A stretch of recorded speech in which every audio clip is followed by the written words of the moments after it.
Olá, tudo bem com vocês, moçada?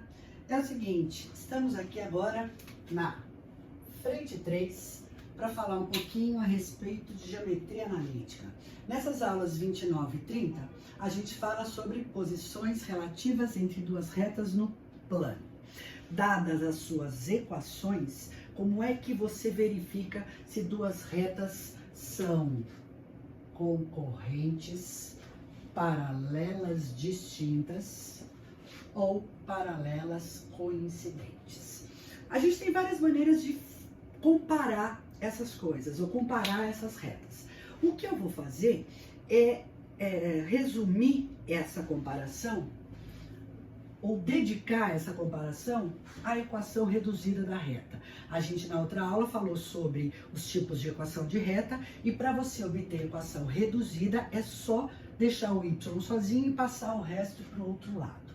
Então, na equação reduzida, você consegue identificar o que a gente chama de coeficiente angular e o coeficiente linear. Só para lembrar, o coeficiente angular está associado à taxa de crescimento ou de decrescimento da sua função. Então, ele está associado com a tangente da inclinação. Quem é a inclinação da reta? É o ângulo orientado no sentido anti-horário sempre, do eixo X até a reta. Então, nos três desenhos, ó, eu desenhei a inclinação da reta S, a inclinação da reta R. Ó, as duas inclinações das suas duas retas paralelas e aqui as duas inclinações são iguais. Então, eu calculo o coeficiente angular pela tangente da inclinação ou, se eu tiver dois pontos, ΔY por ΔX. E o H, que é esse coeficiente sozinho aqui, se chama coeficiente linear. Ele me dá a ordenada de intersecção da reta com o eixo Y. Então, a gente está falando aqui, basicamente, de retas que se descrevem com coeficiente angular e linear. Ô Cláudia, há a possibilidade de alguma reta não possuir coeficiente angular ou não possuir coeficiente linear? Então a gente vai fazer observações para essas retas. Por enquanto eu estou pensando nessas retas inclinadas em relação aos eixos, nas quais você consegue identificar esses dois coeficientes que estão aqui. Muito bem, veja que as comparações elas são bastante óbvias se você olhar para os desenhos do que está acontecendo. Então, por exemplo, quando é que duas retas são chamadas de concorrentes? Quer dizer, quando elas possuem um único ponto de intersecção. Basicamente, se as suas inclinações são diferentes, os seus coeficientes angulares são diferentes também. Eu tenho que dizer que os lineares são distintos entre si? Não, elas podem simplesmente se cruzar em cima do mesmo ponto lá no eixo Y. Então, a única característica de retas concorrentes é essa aqui. Se elas têm inclinações diferentes, elas devem ter um único ponto de intersecção no plano. E para as retas paralelas distintas? Como elas são paralelas, tá vendo? Isso aqui é uma reta transversal. Então, esses dois ângulos aqui, ó, eles têm que ser iguais para que essas duas retas sejam paralelas.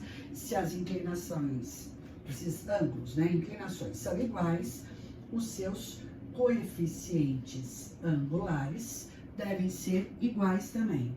Como elas são distintas uma da outra, necessariamente os seus coeficientes lineares são diferentes entre si. Então, eu tenho essas duas condições. E para as retas que a gente chama de paralelas coincidentes ou simplesmente coincidentes? Bom, aqui o que a gente faz é olhar para a característica dela. Duas retas coincidentes são retas que estão uma em cima da outra. Logo, as suas equações devem ser iguais. Quer dizer, elas têm a mesma inclinação, coeficiente angular e coeficiente linear são iguais entre si. Os coeficientes angulares são iguais entre si e os lineares também são iguais entre si. Então, a gente consegue estabelecer duas comparações. Essas ideias aqui são as regras que a gente tem para descrever as retas uma em relação à outra no plano cartesiano. Mas mesmo assim, a gente vai dar uma ênfase ao paralelismo e ao perpendicularismo que me interessa muito nesses problemas que envolvem esses assuntos. Então, é só um tempinho para eu apagar isso aqui e falar de pontos bastante específicos e importantes da minha teoria. Legal? Já já eu volto então.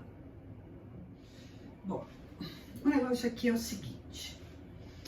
Existem duas posições relativas entre retas que me interessam bastante. Elas dizem respeito às retas paralelas e às retas perpendiculares. Então aqui, ó, eu digo para você que R e S são paralelas.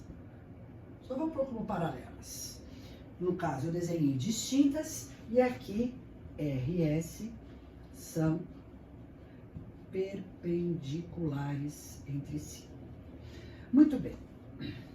Nesta aula, eu não vou fazer essa demonstração da relação entre os coeficientes angulares que eu tenho para retas perpendiculares. A gente vai falar isso nas próximas aulas, que falam genericamente sobre posições, ângulos entre duas retas, tá legal? Então aqui eu vou colocar a regra básica, mas a gente vai voltar a falar desse assunto.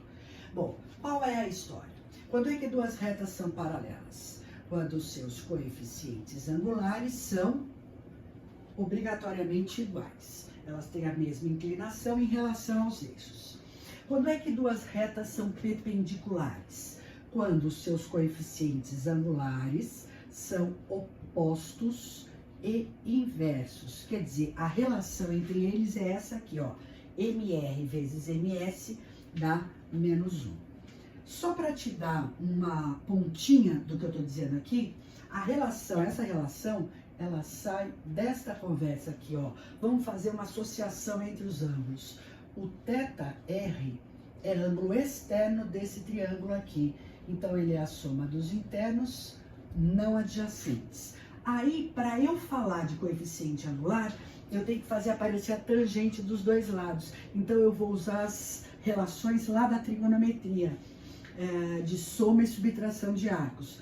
Esta relação me leva a este resultado. Nós vamos fazer essa mostração para você, mas na próxima aula, que daí eu falo genericamente sobre isso. Por enquanto, a gente vai guardar que isso é verdade, tá certo? Então, relação entre coeficientes angulares de paralelas e de perpendiculares entre si. Aí foi que eu tinha comentado com você. Tem essa reta, que é uma reta perpendicular ao eixo x, que é a reta cuja equação é x igual a x0, e x0 é essa abscissa onde ela cruza, né? Intercepta o eixo x. Essa reta, ela não possui coeficiente angular, nem coeficiente linear.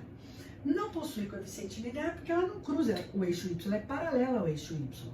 E não possui coeficiente angular porque o coeficiente angular não é a tangente do ângulo que o eixo x forma com ela, não existe a tangente de 90.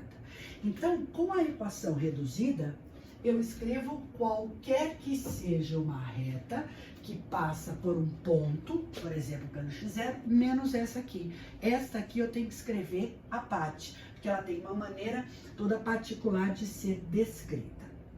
E uma outra coisa que eu pus aqui como observação é que muitas vezes eu tenho exercícios de consumo rápido. Quer dizer, ao invés de ele me dar as equações reduzidas, o exercício me dá as equações gerais de duas retas. Imagine que R e S são paralelas. Como é que você identifica duas retas paralelas? Ó, os coeficientes do x e do y, respectivamente, nas duas são iguais. A única coisa que pode ser diferente é esse coeficiente independente de x e de y. Se eles forem iguais, as duas retas são coincidentes, né? As duas equações são iguais, uma está em cima da outra. Se eles forem diferentes, essas duas retas são paralelas distintas. Então, a minha ideia aqui é fazer uma apresentação geral dessas retas, dar as condições espetaculares sobre paralelismo e perpendicularismo e lembrar daquela reta especial ali, ok? Com isso, a gente passou por tudo o que eu precisava para essas aulas e aí, então, nós vamos lá para os exercícios, ok? Então, é um minutinho só para eu terminar de apagar isso aqui e aí a gente já faz os exercícios com você.